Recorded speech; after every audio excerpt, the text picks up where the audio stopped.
three-part series on the book review section.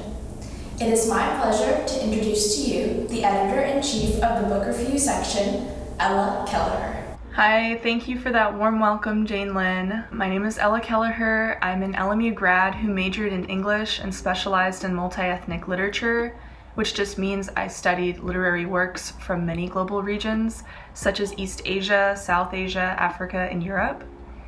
In May of 2021, I was brought on to start the book review section of AMI and act as its editor-in-chief.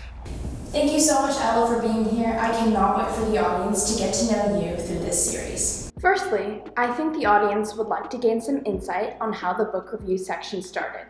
Yeah, so it started from a spring independent study in 2021. I was a student of Thomas Plate. He's the head of the magazine and an esteemed professor at LMU.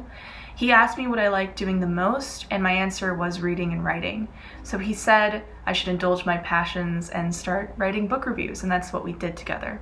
As an English major, many great student writers were my friends, so I had envisioned them as being a good way to build up the literary aspect of AMI, so I brought them on to kind of help jumpstart it together. I also went on social media to find other interested LMU writers to join the book review effort at AMI. Really amazing. It sounds like the section started from humble beginnings and it seems to have sprouted into something way more far-reaching with a whole team of authors, and I think that that's really impressive. Now, what have you currently achieved with this section and what are your goals for the future? We've currently achieved 40 plus good and great book reviews written by myself, edited by myself, and written by other reviewers. Each review gives some amount of serious depth into countries like Japan, China, Vietnam, South Korea, and even Central Asian countries. The reviews also have a heavy focus on rising authors in Asia, first-time publishing authors as well. I think US book reviewers often gloss over these really great writers because they're not that well known and they tend to focus more on famous works. I think people can learn a lot from reading independent works, so I try to include them as well. The reviews give attention to also great translators who usually don't get enough credit for their amazing work. We've also managed to cultivate great relationships with publishing and PR companies that reach out to us to express interest in collaborating, which I think leads to great projects together.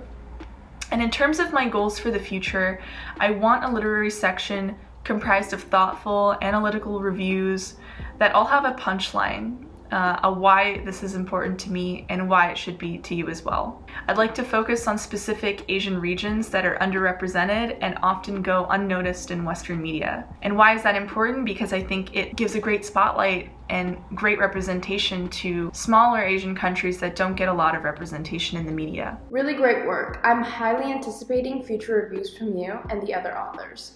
Let's take a look at one of your more recent book reviews, Kamazawa by David Joyner. I think that many of us can relate to the thoughts of the character Emmett in this specific book review. For those of you who have not read, Ella describes Emmett as a foreigner who has a deep appreciation for Japan's historic small towns.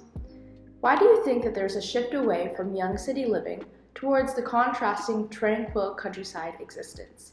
Yeah, I think Japan's youth, and to a larger extent global first world youth, feel disillusioned and discontented with city life, which is often too expensive, overly competitive, noisy, and congested, the latter of which has been particularly clear during the pandemic. The younger generation tend to long for a life that they've hardly or not ever known, a tranquil life, usually amid nature, and they want, that serenity, peacefulness, and quietness that they don't really get in the city.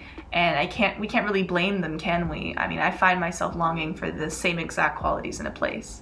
Definitely. I think that we can both relate. It's difficult to find peace in a society that's filled with so much technology, and I think that these ideas are really highlighted in this book review.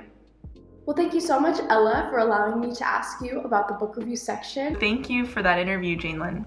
And thank you so much for watching. I'm Janelynne Galera, and we'll see you back in part 2.